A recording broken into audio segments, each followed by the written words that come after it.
আল্লাহ নবীর উপরে কোরআন শরীফের এই আয়াতে শরীফা যখন নাজিল হলো ওয়া আনজিরা শিরাতাকাল আকরাবিন, এই আয়াতে শরীফা যখন নাজিল হলো আল্লাহ নবী আহলে বায়াতকে ডাকলেন, আলীকে ডাকলেন, হাসান হোসেনকে ডাকলেন, বেটি ফাতেমাকে ডাকলেন। আল্লাহ নবী আলীকে ডেকে বললেন, আলী কিয়ামতের ময়দানে নবীর জামাই হিসাবে তোমার বিচার হবে না।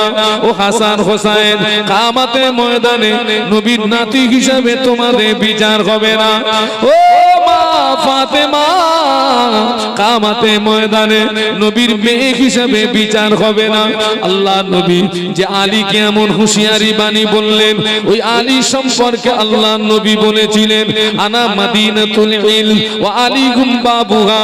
আল্লাহ নবী বললেন, আমি রাসূলুল্লাহ হলাম মদিনার জ্ঞানের শহর, ওই শহরে প্রবেশের দরওয়াজা হলো আমার আলী। শুধু তাই নয়, আল্লাহ নবী বললেন তামাম পৃথিবীর সব মানুষ যদি জান্নাতে চলে যায়, আমার আলী যদি জান্নাতে না যায়, জান্নাতের আশা কামনা বাসনা পূর্ণ হবে না। জোরে বলতে পারলেন না? যদি কথাটা বুঝতে পারতেন তা আরো জোরে সুবহানাল্লাহ বলতেন। রাসূল বলেছেন তামাম পৃথিবীর সব মানুষ যদি জান্নাতে যায়, আমার আলী যদি জান্নাতে না যায়, জান্নাতের আশা কামনা বাসনা কি পূর্ণ হবে না। আল্লাহ যেদিন থেকে জান্নাত তৈরি করেছেন, ওই দিন থেকে জান্নাত আলীর ইন্তজারে আছেন। সুবহানাল্লাহ বলবেন না? আরো জোরে বলুন। আল্লাহ নবী সেই আলীকে ডেকে বলছেন, আলী কিয়ামতের ময়দানে নবীর জামাই হিসাবে।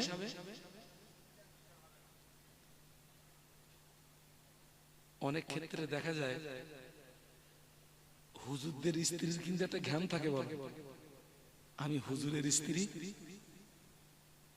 অনেক ক্ষেত্রে দেখা যায় মন্ত্রী যারা, এমএলএ যারা, এমপি যারা, তাদেরও স্ত্রীর একটা থাকে। রাসূল বললেন নবীর জামাই হিসাবে বিচার হবে না। কিসে বিচার হবে? আমলে। যে হাসান হোসেনকে নবী এত হুঁশিয়ারি বাণী বললেন, আল্লাহ নবী ওই হাসান হোসেন সম্পর্কে বললেন, ও আমার সাহাবীরা, আমি রাসূলুল্লাহ জানিয়ে দিলাম তামাম পৃথিবীর জমিনে যত যুবক যারা জান্নাতি হবে, আমার হাসান হোসেন হবে জান্নাতে যুবকদেরই সরদার। একটু মহব্বতে বলা যায় না? তামাম পৃথিবীর যত যুবক যারা জান্নাতি হবে, হাসান হোসেন রাদিয়াল্লাহু আনহুমা হবেন জান্নাতের টোটাল যুবকদের। একটু সুবহানাল্লাহ। আল্লাহ নবী যে ফাতেমাকে হুঁশিয়ারি বাণী দিলেন, আল্লাহ নবী বেটি ফাতেমা সম্পর্কে বললেন, ও আমার সাহাবীরা, তামাম পৃথিবীর জমিনে যত নারী যারা জান্নাতি হবে, আমার ফাতেমা হবে জান্নাতে নারীদেরই সরদারিনী। ও মায়েরা বোনেরা, হযরত ফাতেমা জীবনী খুলে দেখা যায় নবীর কন্যা ফাতেমার জীবনে কোনদিন তাহাজ্জুদের নামাজ কাজা ছিল না। একটু সুবহানাল্লাহ বলা যায় না? এই ছেলেরা জোরে বলা যায় না? কোন নামাজ কাজা নেই? আমার গা ফাতেমা গা যদি আমল দূরবীন দিয়ে দেখায়, দূরবীন ফরজ নামাজ পাবে। কোন নামাজ? যার জীবনে তাহাজ্জুদের নামাজ কাজা নেই, তার জীবনে কোন ফরজ নামাজ কাজা আছে বিশ্বাস হবে?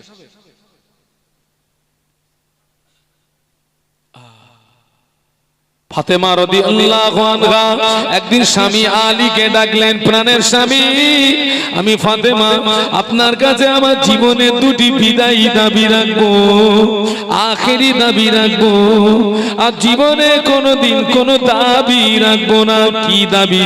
হযরত আলী কাররামাল্লাহু ওয়াজহাহু চিন্তায় পড়ে গেলেন, টেনশনে পড়ে গেলেন। নবীর কন্যা ফাতেমা কি দাবি রাখে? আমি আলী করিম, আমি যদি দাবি মানতে না পারি একটা সম্মানের ব্যাপার। ও ফাতেমা কি দাবি বলো না। হযরত ফাতেমা রাদিয়াল্লাহু আনহা বলেছিলেন, প্রাণের স্বামী আমি ফাতেমা যেদিন মারা যাব, আমি ফাতেমা যেদিন মরে যাব, আমার ইন্তেকালের পরে বেশি লোকজনকে যেন খবর দেবেন না, কোটি কতক মানুষকে খবর দিই, তড়িঘড়ি আমায় দাফন করে দেবেন।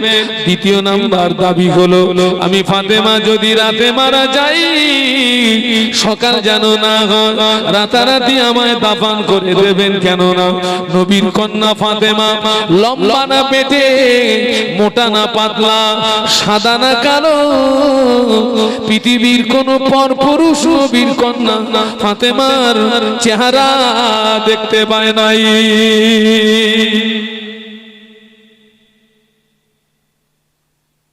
আর বর্তমানে আমাদের এই যুগের ফাতেমা যারা, চারটে জায়গা এখন আমাদের ফাতেমাদের দখলে চলে গেছে। কটা জায়গা বলেছি? এক নাম্বার হলো অধিকাংশ মাহফিল আমাদের ফাতেমাদের দখলে, অধিকাংশ বিয়ে বাড়ি আমাদের ফাতেমাদের দখলে, অধিকাংশ পীরের মাজার আমাদের ফাতেমাদের দখলে, অধিকাংশ মরা বাড়ি আমাদের ফাতেমাদের দখলে। ঠিক বলেছি না ভুল বলেছি? চারটে জায়গা। এখন মৃত্যু বাড়ি পুরুষ বেশি না নারী বেশি? ওরা কি জানাজা পড়ে? তো গাড়ি ভাড়া করে কি করতে এসে? তাহলে আপনারা কাঁদতে পারেন না? আহা, আল্লাহ নবীর কালিজা টুকরি খাতুনে জান্নাত হযরত ফাতেমা রাদিয়াল্লাহু আনহার ইন্তেকালটা রাতে হলো। একটু বলুন তো আল্লাহু আকবার। জবান খুলে বলুন, আরো জবান খুলে বলুন। নবীর কন্যা ফাতেমার ইন্তেকালটা রাতেই হলো। আলী কাররামাল্লাহু ওয়াজহাহু গুটি কতক সঙ্গী সাথীদের খবর দিলেন, ফাতেমার লাশ গোসল দেওয়া হলো, কাফনের কাপড় পরানো হলো, জানাজা নামাজ আদায় করে লাশ কবরের ভিতরে রাখার আগে আল্লাহ নবীর বিশিষ্ট সাহাবী আবু যার গিফারী রাদিয়াল্লাহু আনহু কবরের ভিতরে নেমে পড়লেন। কবরের ভিতরে নেমে পড়ে বললেন, কবর তোর ভিতরে কাকে রাখছি তুই জানিস নাকি? যিনি হলেন শেরে খোদা আলীর বিবি হাসান হোসেনের আম্মা, দিন দুনিয়ার বাদশার কন্যা। কবর খবরদার যেন ফাতেমার সঙ্গে বেয়াদবি করবি না।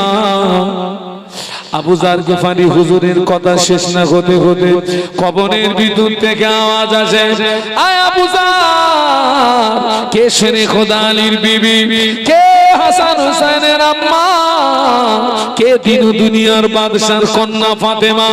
আমি খবর চিনি না, আমল যদি ভালো হয় আমি তার সঙ্গে সুব্যবহার করব, আমল যদি খারাপ হয় আমি কবর ছেড়ে দেব না।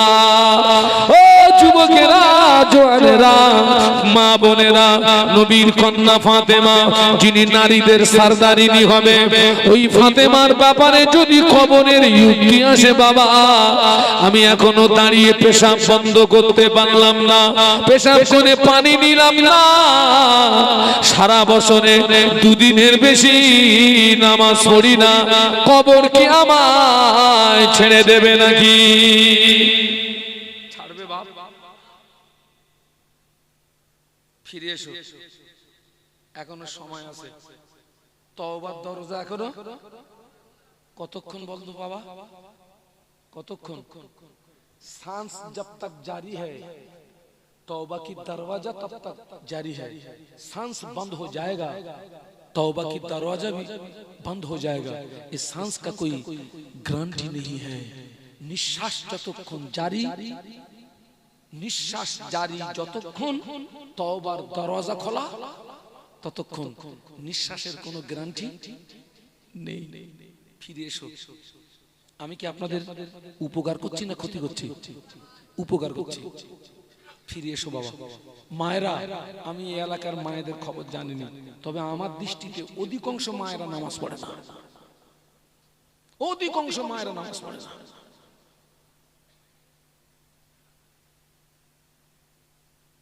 আল্লাহু আকবার।